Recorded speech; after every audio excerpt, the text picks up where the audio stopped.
Mimi ain't dealing with Nico no more. And if I swear to God, if Mimi come back to this, if Mimi come back next season talk about, yeah, I know I was supposed to leave Nico, but you know I am going to be done with Mimi. Let's be real.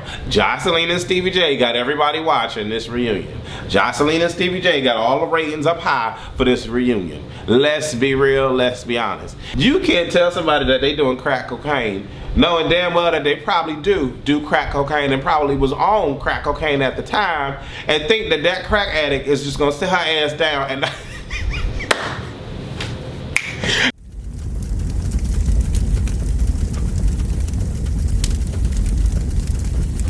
What's going on, world? I'm Wesley from A Connection TV, the network, the one channel on YouTube where we actually adopt similar connections despite our differences. And if y'all don't know like I know, y'all need to subscribe to this channel because I talk about everything from entertainment, life, and myself and all the bull crap I go through. Just like y'all go through. That's why we can adopt similar connections despite our differences. Shout out to everybody that has subscribed thus far since last week. It's like over a couple hundred of y'all. So shout out to y'all. I really do appreciate it. And shout out to everybody that left great comments under my first review for Reunion Part 1 of LHHATL. Now, a lot of y'all were tweeting me some things about how y'all felt, mainly within regards to Erica and Joseline. Now, I had talked about Erica, how it was just funny and crazy how she had put Scrappy out on blast, but a lot of y'all were saying that you feel that Erica put herself out on blast and it only makes her continue to look like a side chick to Scrappy. And this is what I'm gonna say to that. I would only feel that that's true if Erica was still trying to get with Scrappy. I would only think that that's true if Erica wasn't dating other people or trying to mix and mingle with other people. I don't know, I really don't think Erica damaged herself by calling herself out. At the end of the day, all she did was receive some head. So it's not like Scrappy banged her out, and it's not like she crying over the dude. You know what I'm saying? She's controlled. She want to get her rocks kicked, and so she got her rocks kicked, and that's all that it was. And she even said it that when, you know, Scrappy tried to go further, she didn't allow it to happen. So I think Erica is well in control of the situation between her and Scrappy. Now let's get into Mama D's interview. I want to say it was with Vlad, if I'm correct. I believe so, or Bossip. No, probably Bossip. I'm not sure. One of the two. Mama D says that Erica was a bit bitter and tried to come for her on the reunion because there was a moment where Samora was asking everybody else questions and no one was asking anything to Erica D. So Erica D tried to come out of pocket towards Mama D.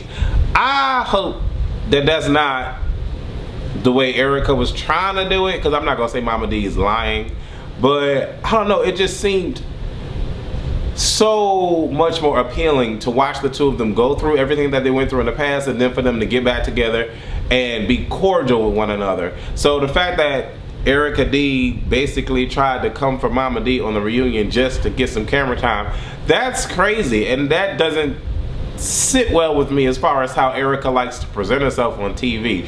I'm just calling it out. I'm just saying, y'all know y'all vibe with that too. I mean, because it just doesn't make any sense to me, and I hope that's not the case. Now,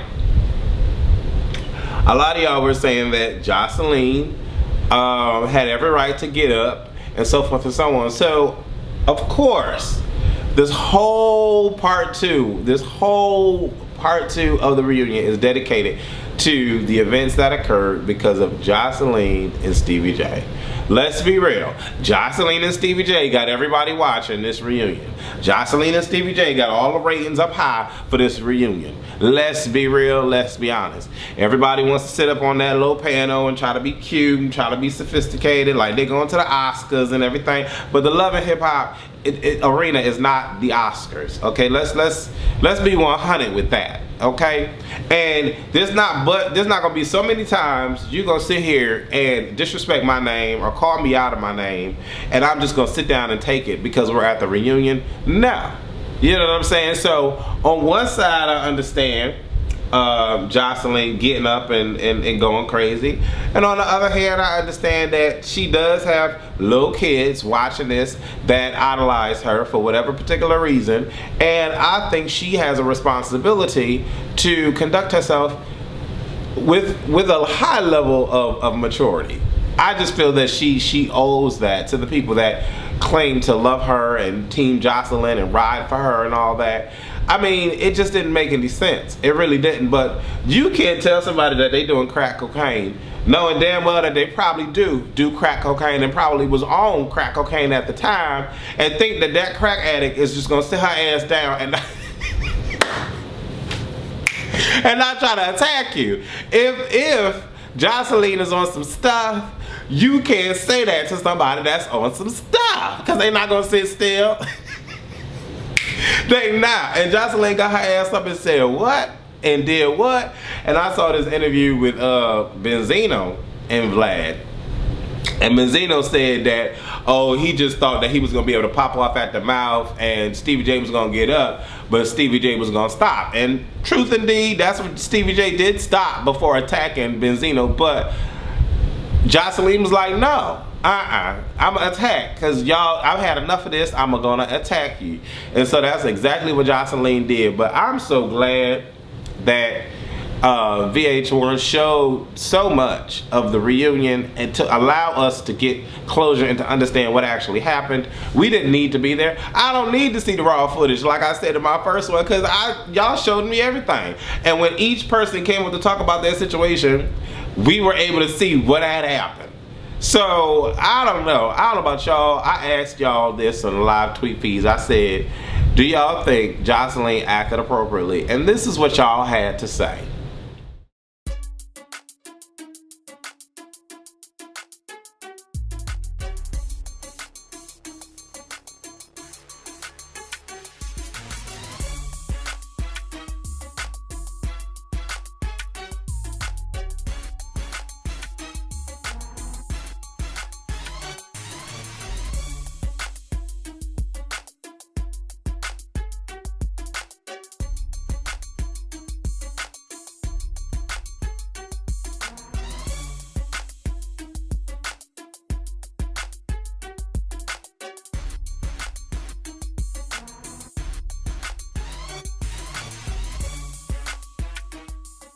Now, I'm gonna ask the people watching this video, do y'all think Joseline acted appropriately?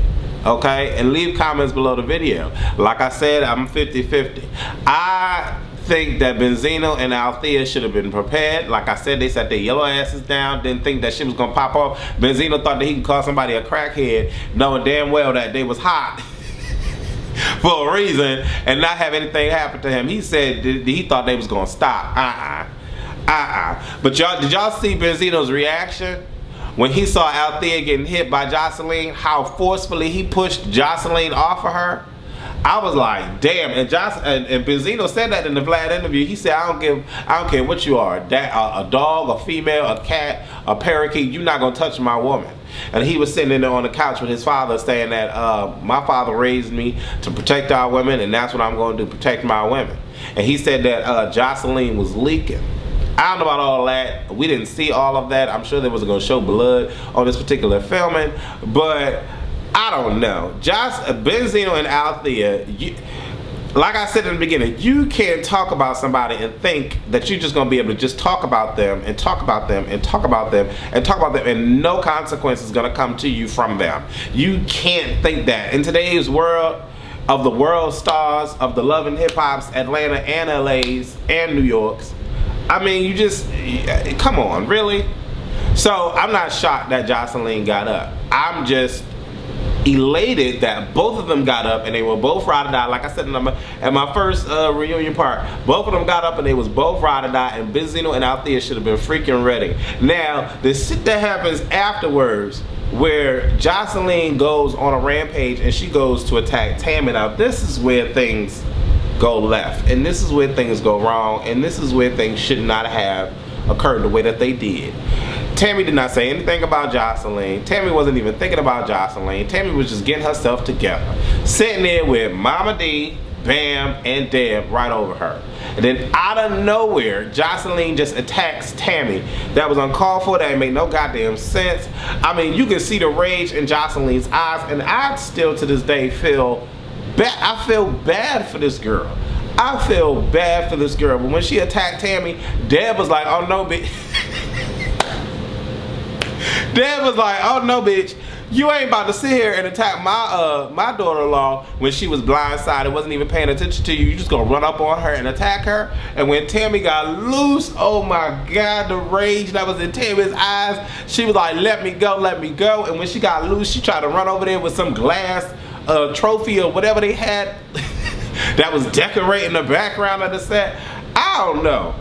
I was here for Tammy. I'm team Tammy and Deb in this situation. Usually I don't condone jumping on and stuff like that, but Tammy wasn't even expecting that shit to happen, and then out of nowhere, Joseline just gonna come and attack her. Deb had every right to put her 2 feet, her 2 hands, or whatever she did, grabbing Joseline, get Joseline off of Tammy. Even Bambi was getting into the situation, trying to handle, help out Tammy, because Tammy was sideswiped. You know what I'm saying? And I could love Joseline all day, but that shit was fucked up. That's when shit went left.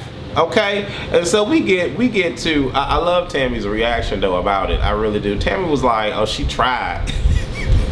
She tried, but she just pulled my ponytail. I'm glad it easily came off, because it would have been a problem. And Dad was like, was nobody gonna touch my daughter-in-law? And they both said it. If Waka Flocka if Waka Flocka would have been in attendance at this freaking reunion, it would have been mayhem. Y'all already know it would have been mayhem. Because to me, it's like the biggest storm that comes before the calm. And Waka is real calm, well-mannered, real mature type of individual. At least that's what he giving us on ATL. But go ahead and touch Tammy if you want. Go ahead and touch Tammy if you want. Tammy was pissed at Waka Flocka for not being there though. But you know what? I love that family right there. I ride it out for that family. I would see that family on TV any and every day. Any and every day I am here for Tammy, Deb, and Waka Flocka without a shadow of a doubt. Then we get to Mimi meeting up with Joseline. Now, everybody been wanting this fight to happen for a long time. I'm not gonna say everybody. A lot of individuals been wanting this fight to happen for the longest of time, because I think back when Stevie J gave Mimi and Joseline a ring on national TV, I felt so bad for Joseline at that particular moment. And they've always been going back and forth. Mimi has some choice words to say about Joseline. Joseline has some choice words to say about Mimi. So the fact that after Joseline just did this to both Tammy and Althea, I can't for the life of me figure out why Mimi thought she was gonna calmly walk past Joseline and wasn't nothing gonna happen. I'm trying to figure out where her brain was, because in all this hassle, you mean to tell me you think Joseline not gonna try it with you? Really? Really, Mimi? I love Mimi. I respect Mimi. I love all the women on Love and Hip Hop. But when Mimi said don't let her sit in the fuck, what'd she say? She tried on stage, she tried to say that she said that Joseline said something and Mimi was like, girl, ain't nobody thinking about you. It's not always about you. That's not what we saw. Mimi said don't let this motherfucking girl sit next to me. And then that's when shit got crazy. I mean, am I the only one that saw it like that? They was both head grabbing, and it was just a Joseline.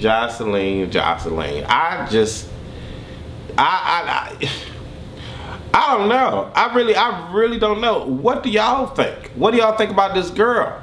What do y'all think about this girl? I want to read y'all. I'm gonna read y'all comments and I'm gonna respond to y'all comments. I'm gonna tell y'all like this. This part 2 was off the hook. I like how all the girls and all the guys came back on stage. They all looked good. So didn't nobody have a black eye. Didn't nobody have nothing going on. You know what I'm saying? It was just a lot of scuffling and a ruffling and all that. So I was excited that nobody was like bodily injured. You can't see no physical harm. So it was cool, because it was just unnecessary. It really was. I like how Kalina's husband had her back and got her off the stage because she preggers. I like how Kurt stood up and was standing up for Tammy in the situation because Waka Flocka wasn't there, and he made sure that Rashida stayed out of the situation. I give mad props to Kurt for this whole scenario, because Kurt was talking some real ish. He really was, and he put a lot of things in perspective. He really did. So I respect Kurt in this situation, and Samore was asking some great questions. Samore asked Carly Red, did you feel anything towards, the fact that Althea got attacked by Joseline? Because you and Althea don't get along. Carly Red played it off, and she didn't really directly answer the question, but I think Carly Red kind of felt like, yes, in the back of her mind, that Althea had got attacked by Joseline. Let's call it a buck, okay? Let's call it a buck. And then we get to Deb and Dawn talking about the whole situation now. Y'all already know I love Deb. Deb is mad cool, okay? I think Deb has a lot of a better grasp on situations than Mama D. So y'all know I love me some Deb. So Deb up here counseling, bringing everybody back to church. Wow. And she goes in and talk about how she thinks that everybody needs a drug test. There needs to be a huge intervention for this girl. She feels bad for Joseline, and she ain't just gonna let nothing happen to her daughter-in-law. And then Mama D chimes in and says, I feel bad because Deb is not that type of woman. She wasn't expecting to come out on here. And then Deb shut that down. She said, hold on, boo-boo, hold on. I am that kind of woman if I need to be that kind of woman. I just want to let that be known. Ain't nobody gonna touch mine. I was like, I know that's right. I know. I know that's right. Go ahead, Deb. All the girls is looking flawless on this thing. All the girls is looking flawless on this thing. I had thought that Erica got attacked in this situation. Who do y'all think? Do y'all even think Joseline would try Erica? I'm just asking. Just throwing that out there. Do y'all think Joseline would try Erica? When Dawn started to talk about her relationship or friendship or whatever they had between her and Joseline, when she starts to talk about that and she starts to break down, I really felt for her. I really felt for Joseline, but I felt for Dawn as well, because Dawn is an older female, and when she explains how bad Joseline felt after that situation where Stevie J gave both the ring to Mimi and Joseline, I was like, wow. And she was crying and crying for days and days and days. So Stevie J comes up with this huge plot to, try to make up for that and marry Joseline. I'm like, wow. That's crazy. That's crazy. And and it really hurts, because anybody that has so many insecurity issues about themselves and that has gone through a troubled life of, pole dancing and allegedly prostitution and all of that, I mean, you're already starting at rock bottom. So for someone to come into your life and to give you this luxurious life, and automatically you're gonna feel like you owe them. Automatically you're gonna feel like they own you. You know what I'm saying? And the fact that Stevie J is so controlling and so manipulating with his ways of courtship and how he talks to the ladies and whatever the case may be, I wholeheartedly want Joseline to get out of that situation. I want her to seek help, counseling, whatever she feels she needs to do, because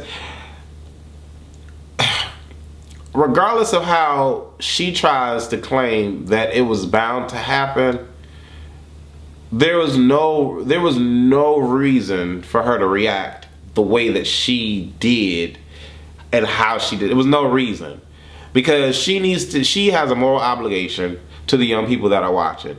I believe that. Yes, you talk about somebody, they get to the boiling point, they break, that's fine. But everything that transpired after the whole Benzino and Althea thing should not have happened. And if she was on some stuff, but see, I think it's the responsibility of Mona Scott Young. Okay, she's the producer of this whole thing. She is the person responsible for how these people act on the show and what they do on the show and for what happens on the show. I feel that she should. It's like when you go to work. You know what I'm saying? You have random drug tests and stuff like that. I think that should come into account, because, like I said, you can't tell a crackhead that she a crackhead, because she gonna want to whoop your ass. You can't do that. You know what I'm saying? And Benzino was pissed. He was like, Mona Scott Young was taking pictures with Joseline and Stevie J, laughing it up like everything was all cool and whatnot. And I'm thinking Mona Scott thinking she got a show. She got a hit show. She showing up did. Stevie J and Joseline gave her a hit show. She really did. And And you know, businesswomen, yeah, but I kind of lost a little bit of respect for how she handled the situation. And for how, well, I want to see how she's going to handle it going forward. You know what I'm saying? With the new season and who's coming back. Because the cast doesn't want Stevie J and Joseline back. Do y'all think that if Stevie J and Joseline leaves Love and Hip Hop Atlanta, that it will be remotely the same? Do y'all feel that it would be the same? What storylines carried us through this particular season? Mind you, everybody had a storyline. But what storyline was the most intense that got you through this season? Mimi and Nico, Stevie J, Benzino, Althea, and Joseline. That's it. That's it. That was the main foundation of this freaking season. And to be quite honest, you take out Stevie J and Joseline, what you got left? Mimi ain't dealing with Nico no more, and if I swear to God, if Mimi come back to this, if Mimi come back next season talk about, yeah, I know I was supposed to leave Nico, but you know I am going to be done with Mimi. I'm going to be completely done with her ass. And I'm not going to feel bad for her no more. I'm not going to feel, because she was forewarned last season and then come back and going to deal with this dude again. So my thing is, I'm not going to feel bad for her whatsoever. I want Tammy and Waka Flocka back. Kirk and Rashida, I can care less. I like them when they're together and when they're strong, but there's friction between them, and nobody got time for that. And Erica D better find a new man and hopefully when I got money and can't afford gas, because Erica D gonna need a new storyline. You know, but then again, I like the fact that the girls are doing their thing. Got these fashion designs and clothing lines and stuff out. You know what I'm saying? But who do y'all think will come back for the next season to keep it running? Who do y'all think is gonna come back? And do you think that Mona Scott is gonna get rid of Stevie and Joseline? Or is she gonna get rid of Althea and Benzino? I really wanna know. Let me know what y'all think. Leave your comments below the video. Hopefully y'all like this particular review. It was all about Stevie J and Joseline, Benzino, and Althea. I mean, truth be told. Yeah, let me know what y'all think. And hit that like button and hit that subscribe button. Deuces.